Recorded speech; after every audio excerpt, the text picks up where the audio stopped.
Hi, welcome to our channel where we share the most intriguing stories. When a proud Oklahoma farmer refuses to sell his land to a powerful suburban HOA, a quiet boundary dispute ignites into an all-out war of sabotage, arson, and legacy. What starts with a fence ends with fire and a fight no one saw coming. I've seen a lot in my life. I've served overseas, run cattle through freezing mud in November, stood between panicked livestock and a busted irrigation main spewing water like a geyser.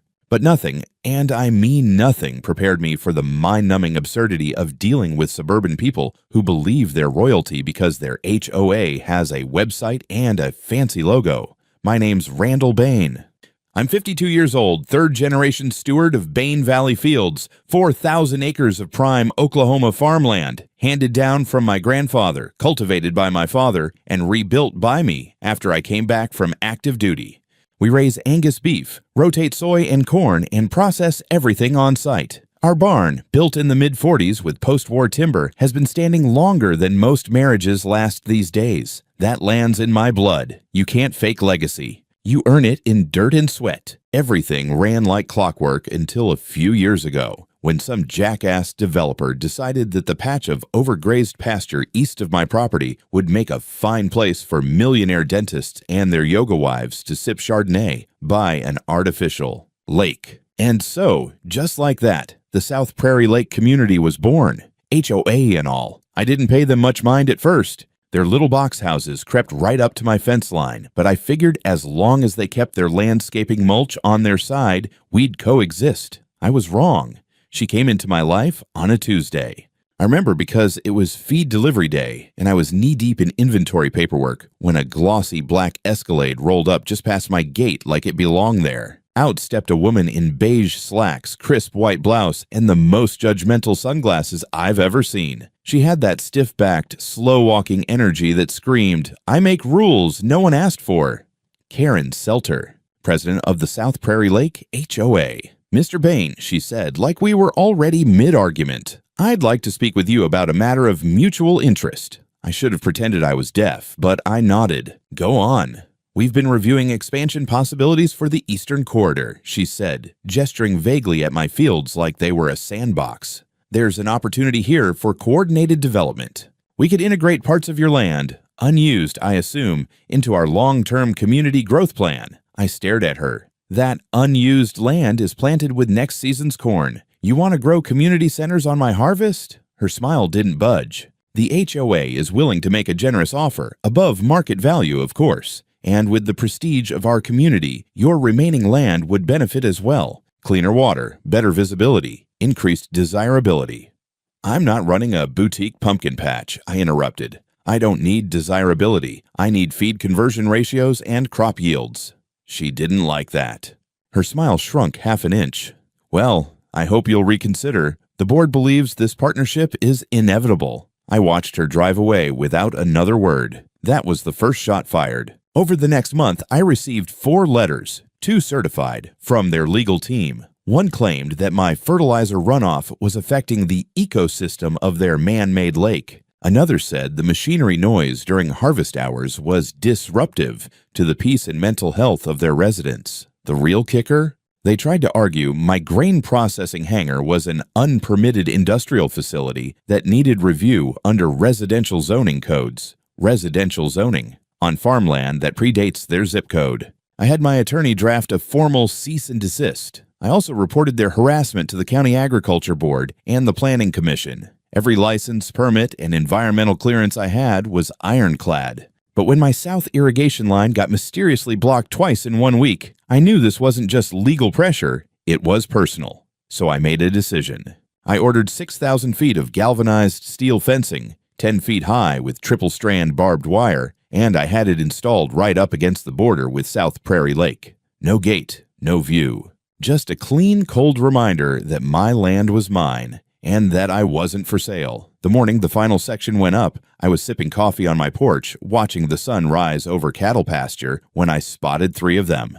HOA folks. 2 women in matching lake life hoodies and a man in golf shorts standing on their side of the line, just staring at the fence like it had ruined Christmas. One of them raised a phone to take pictures. I waved. That afternoon, Karen called me. No, hello. That fence is a hostile act, she snapped. Karen, I said, a hostile act would be me installing floodlights and playing Toby Keith at 2 in the morning. This is just steel. You're escalating things.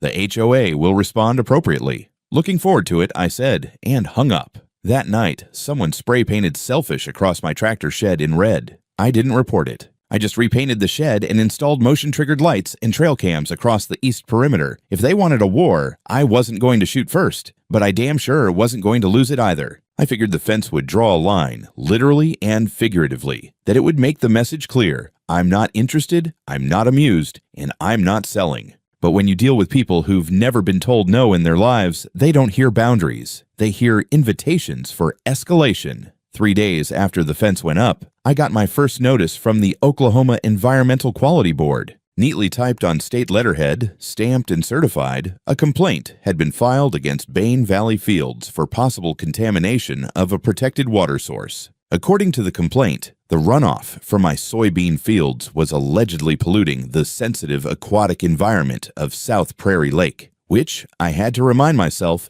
was a man-made puddle filled with fountain lights, paddle boats, and swan.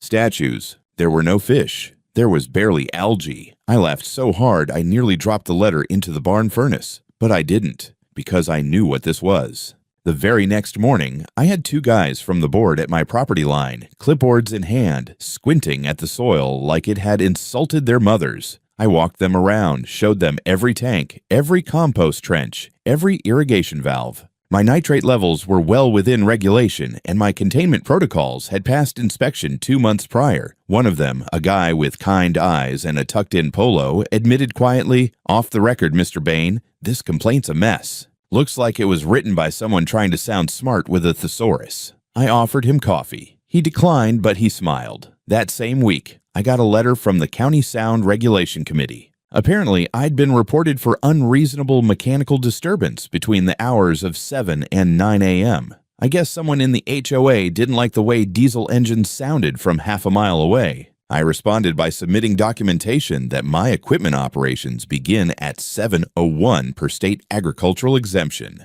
My lawyer included the decibel charts for each machine and a side note. We respectfully request the complainant purchase earplugs. Then came the big swing, a full-blown lawsuit. Not from the HOA directly, no, they were smarter than that. It came from some LLC I'd never heard of, Prairie Meridian Holdings. They claimed a boundary dispute, said a portion of my eastern grazing paddock overlapped a formerly unrecorded subdivision parcel tied to some long-defunct development from the 70s. It was laughable. That land had been in my family since Roosevelt was president. But the timing, that was deliberate.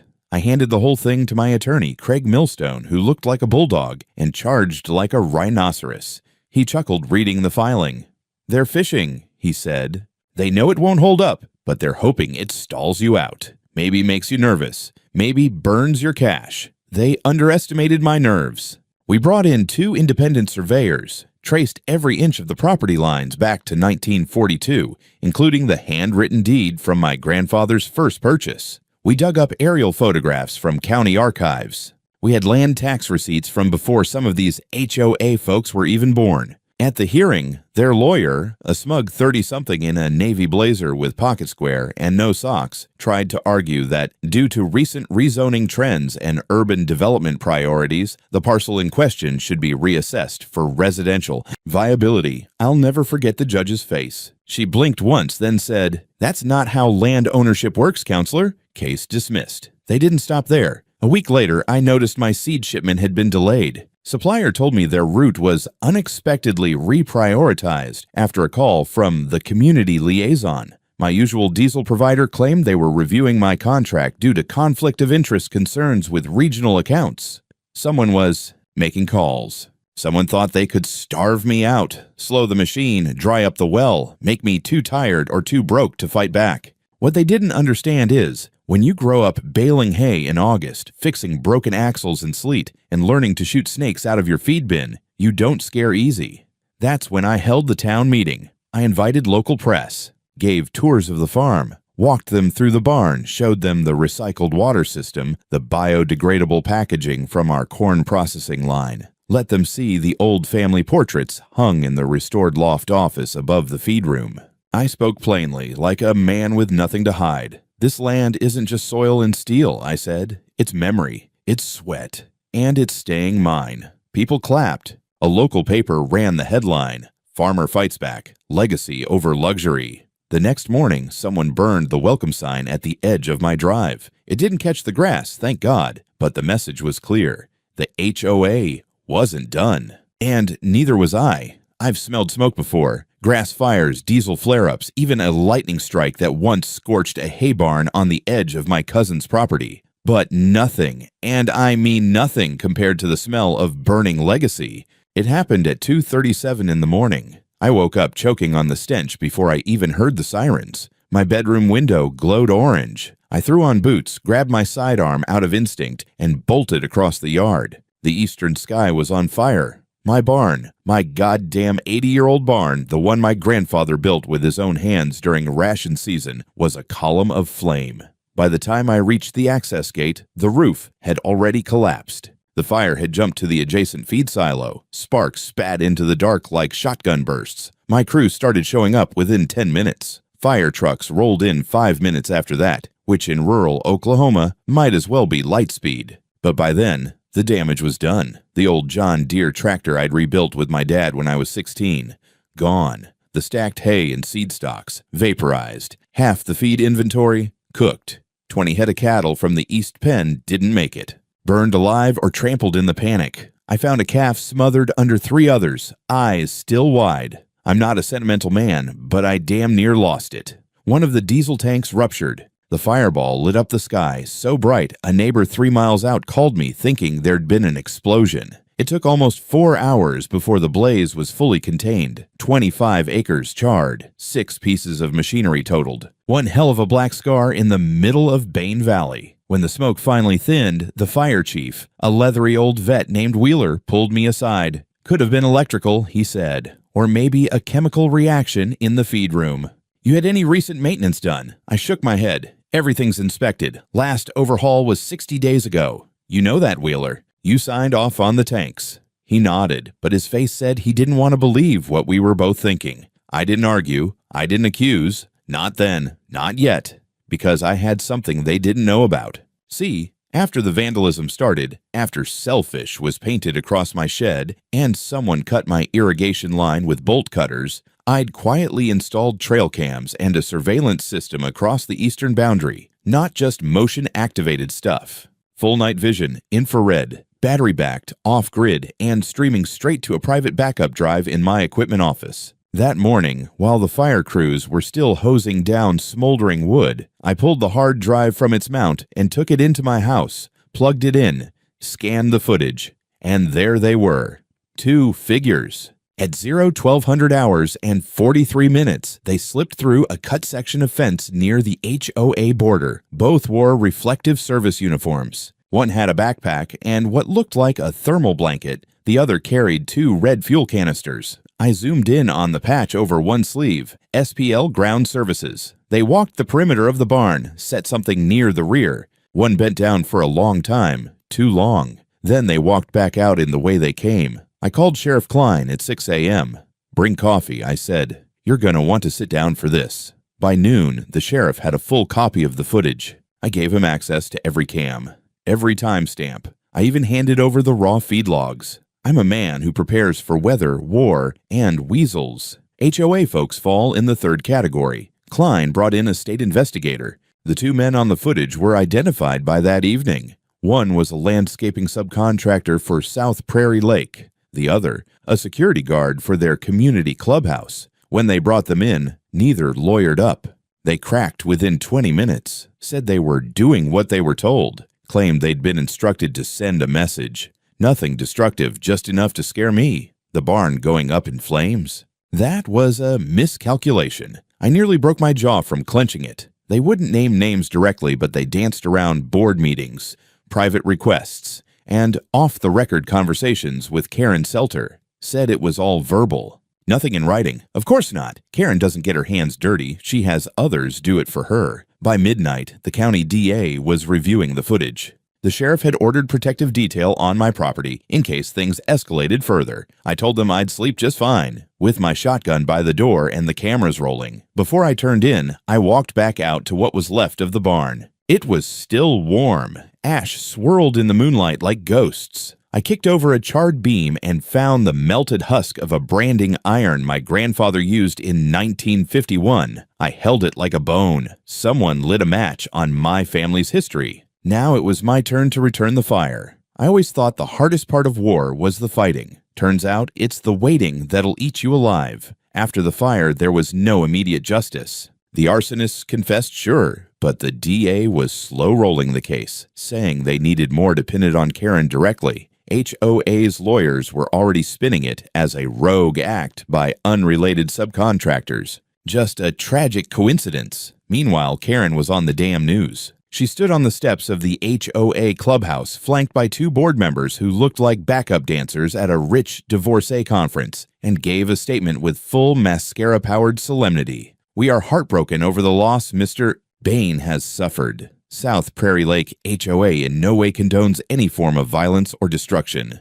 However," she added, and I swear to God, there's always a however with these people, "we must also raise concerns about the operational safety standards on that property. Perhaps if there had been better fire prevention."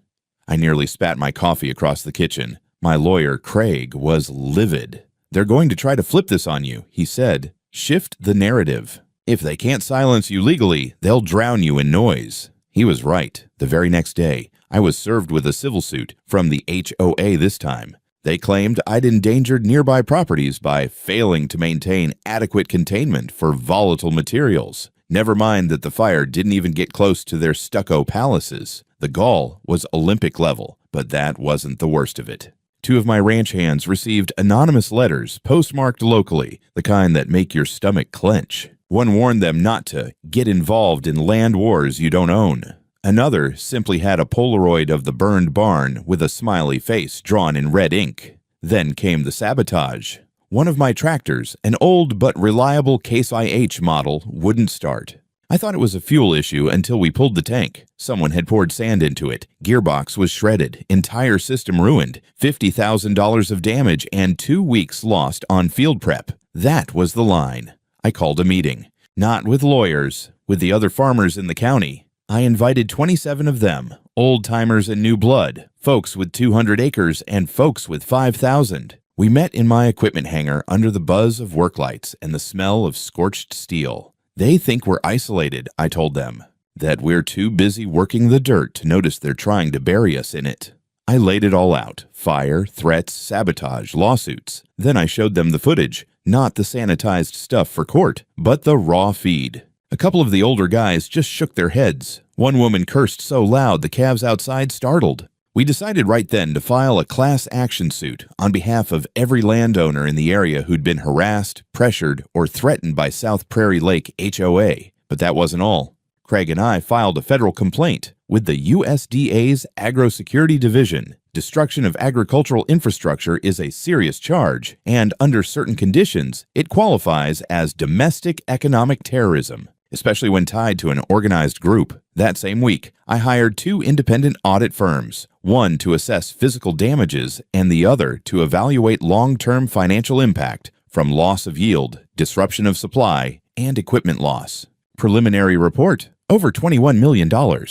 When the press got hold of it, God bless that one bulldog reporter from the Oklahoman, they ran the headline in bold: "Luxury HOA accused of arson in land, dispute with historic family farm." But even in the middle of all that, something strange happened. I found a flash drive in my mailbox. No note, just a slim black stick in a Ziploc bag. I plugged it into an old laptop in the barn office, offline, just in case. There were PDFs, email threads, meeting minutes, HOA internal documents. One of them detailed containment strategies for uncooperative adjacent landowners. Another had Karen's name on it, referencing external pressure tactics and how select contractors could be used to influence resistance. It was a smoking gun.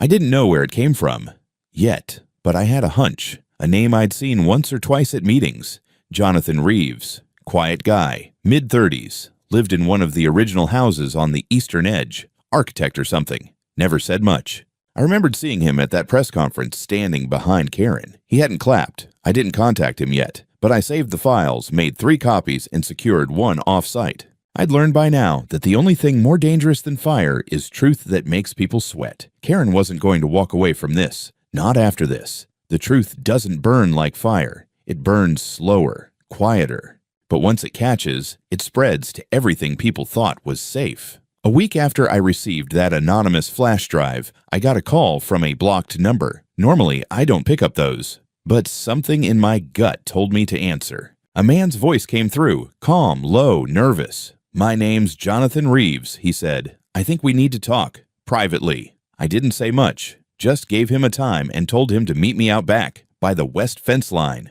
No cameras, no press, no lawyers, just 2 men who, up until now, had lived on opposite sides of the goddamn world in every sense. He showed up driving a weather-beaten Prius that looked like it had never seen gravel. He stepped out looking like guilt wrapped in khakis, shoulders hunched, hands shaking just enough to notice, but his eyes focused.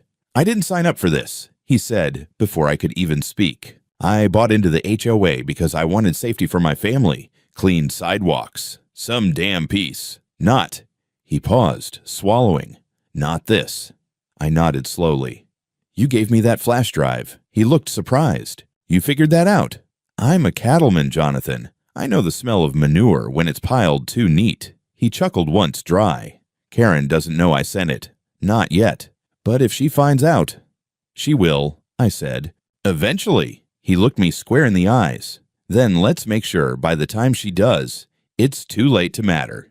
And just like that, the war gained a defector. Jonathan gave me more than files. He gave me audio recordings, a phone clip of Karen during an HOA board meeting, saying outright, "Bain's pride is his weakness. Push him far enough and he'll lash out." Then we paint him unstable, aggressive. We can trigger a seizure order if the county thinks he's a danger to the neighborhood. Another recording, Karen speaking casually to a security supervisor. "Don't worry, just scare him. A flare, a fire, something small." I want him rattled, not ruined. I sent the entire package to the sheriff and the district attorney. They called me the next morning. "Jesus Christ, Randall," the DA muttered. "You're not just suing them now. You're cracking this wide open." Within 48 hours, a grand jury was convened. 3 of the HOA board members, probably seeing which way the wind was blowing, came forward with statements. One woman, nearly in tears, confessed that Karen had promised them protection if things went sideways. She told us no one would ever trace it back, she said. That Randall was a bully, and sometimes bullies need to be taught a lesson. The media ate it up like it was barbecue on the 4th of July. Local news stations ran full segments titled HOA from Hell, Secret Recordings, and Arson Allegations. One reporter stood outside the ruins of my barn, gesturing dramatically to scorched beams and melted steel, calling it a war zone born from zoning greed. Karen went silent. No more press appearances, no more smug interviews. Her PR rep claimed she was taking a step back for the health of the community. Translation: hiding. But the pressure didn't stop. If anything, it escalated. I started receiving counterclaims. Karen's lawyers filed a defamation suit, said I'd slandered her name, incited violence, damaged her professional reputation. They accused me of instigating class-based resentment by pitting rural landowners against urban adjacent homeowners. My lawyer, Craig, laughed so hard he nearly passed out. Defamation? She orchestrated a goddamn arson. They want to claim emotional damage? Still, we didn't take it lightly. We compiled everything: dates, names, audio logs, video stills, sworn affidavits. The case was now the size of a Manhattan phone book. And that didn't even count the federal complaint we'd filed for agricultural terrorism. Meanwhile, Jonathan kept feeding me intel. He'd become something of a ghost within the HOA, still living there, but no longer attending meetings, no longer speaking to neighbors. His wife supported him, but the isolation was eating them both.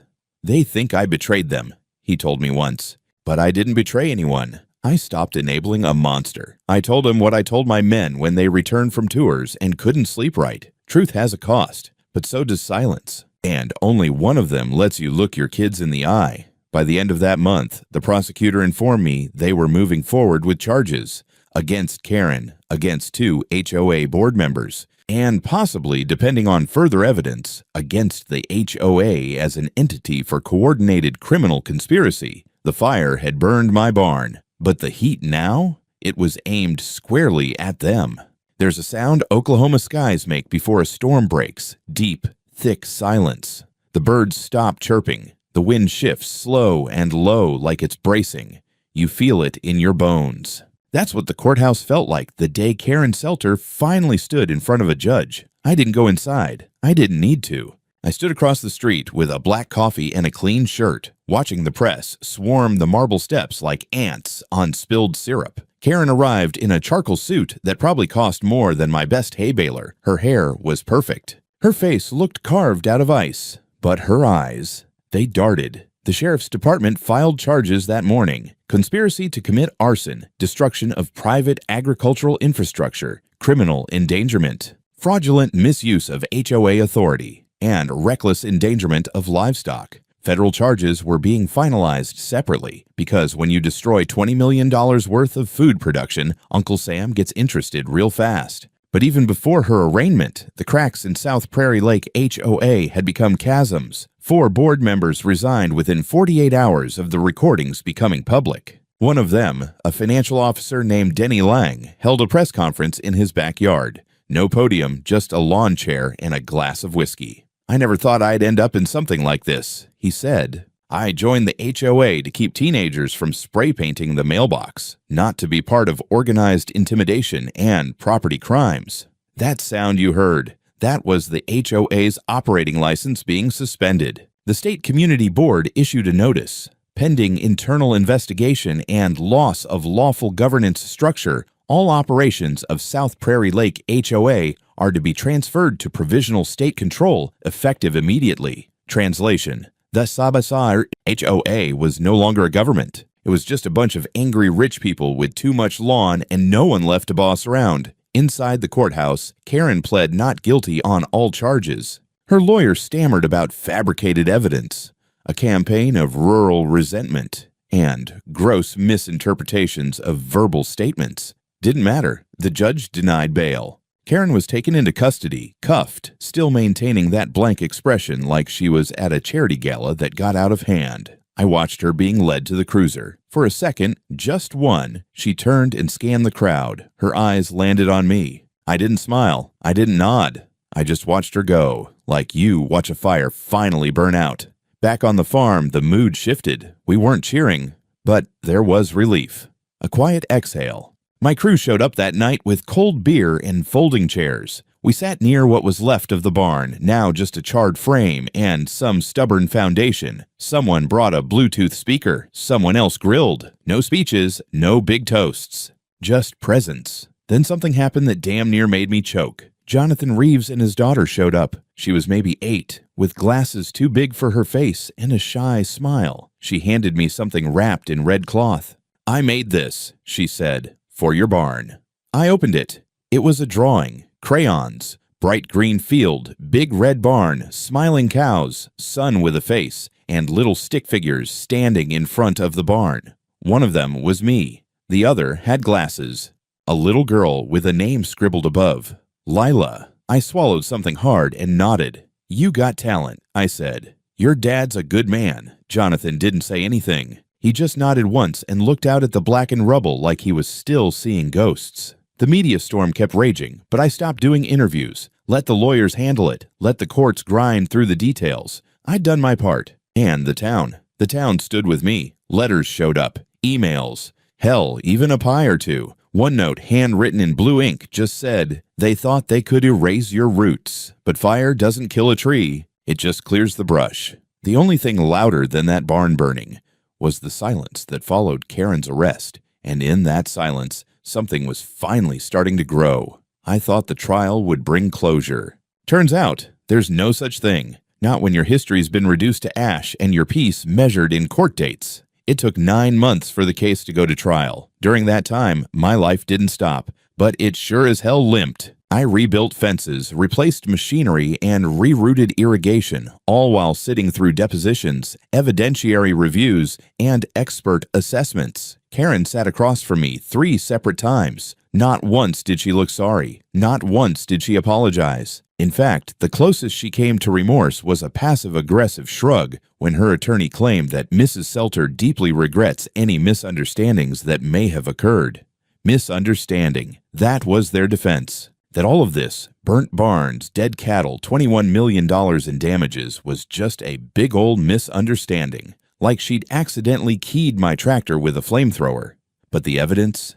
It was iron. The jury saw the camera footage. They heard the audio recordings. They read the HOA meeting transcripts, the emails, the threat letters, the contractor confessions. Hell, even the security guard who helped set the fire testified under oath, saying, voice shaking, that Karen gave him a verbal green light to scare Mr. Bain into selling. The courtroom was dead silent when he said that. Karen's face never moved, like she was trying to hold the shape of the lie so tightly it wouldn't leak through her skin. My lawyer, Craig, delivered closing arguments like a man who'd been sharpening a blade for months. They didn't just attack a barn, he said. They attacked legacy. They attacked food security. They attacked the idea that a person who refuses to sell out deserves to be punished. The jury deliberated for 5 hours. The verdict, guilty. All charges. Karen Selter was convicted of conspiracy to commit arson, destruction of agricultural property, endangerment, criminal intimidation, and fraudulent abuse of governing authority. The judge read each count aloud like a funeral bell.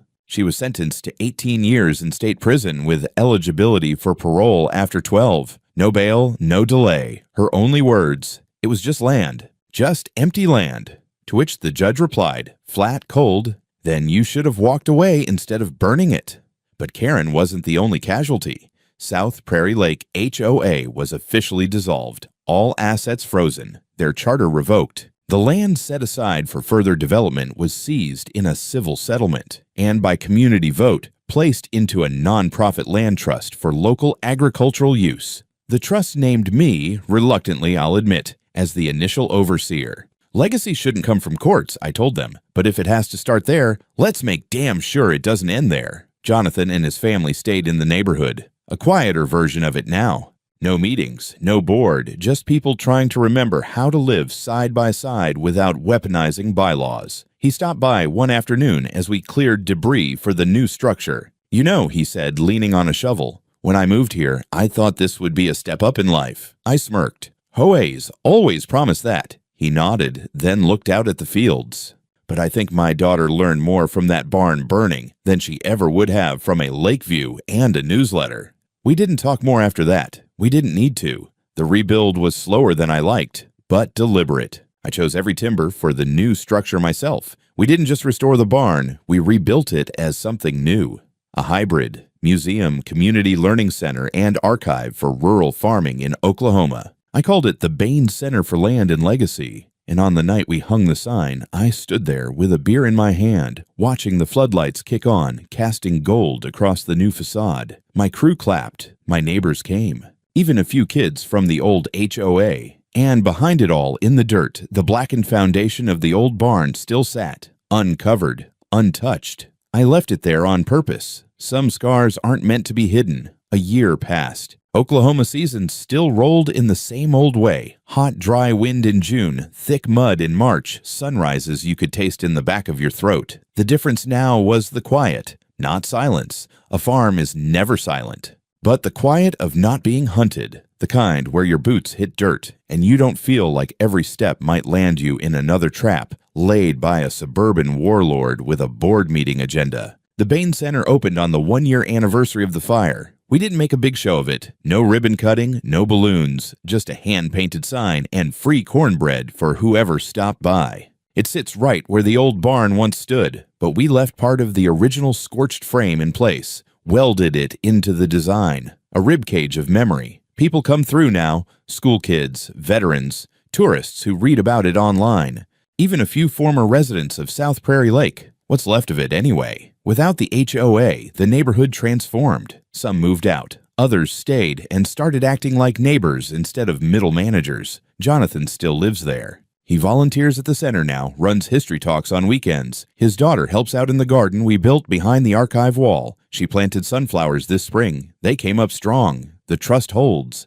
The land around the former HOA boundary is now a community cooperative zone. No development allowed, just shared use for education, preservation, and small-scale agriculture. Not everyone was happy about it, but most folks. Most understood that some soil had to be protected the hard way. My ranch is back at full operation. New equipment, new barns, even a few new hands, young ones, kids who heard about the fire and wanted to work somewhere real, as one of them said. We train them slow. No yelling, no shortcuts, just honest work. Every so often, I get speaking invites, universities, agricultural conferences, community rights forums. I turn most of them down. I'm not interested in being a symbol. I'm a farmer. My job is to grow, not perform. But sometimes I go, when I know it matters. I always tell the same story about how people think land is just acreage and zoning. But out here, land is memory. Land is blood that never dried. And when someone tries to take that from you, not with law, but with fire, you find out exactly who you are. And sometimes, if you're lucky, you find out who stands with you too. I still wake up at night sometimes. The fire's still in my head just for a second, the sound of splintering timber, the smell. But then I step outside, barefoot in the dirt, and look out at what we rebuilt. Not everything can be saved, but some things can be reborn.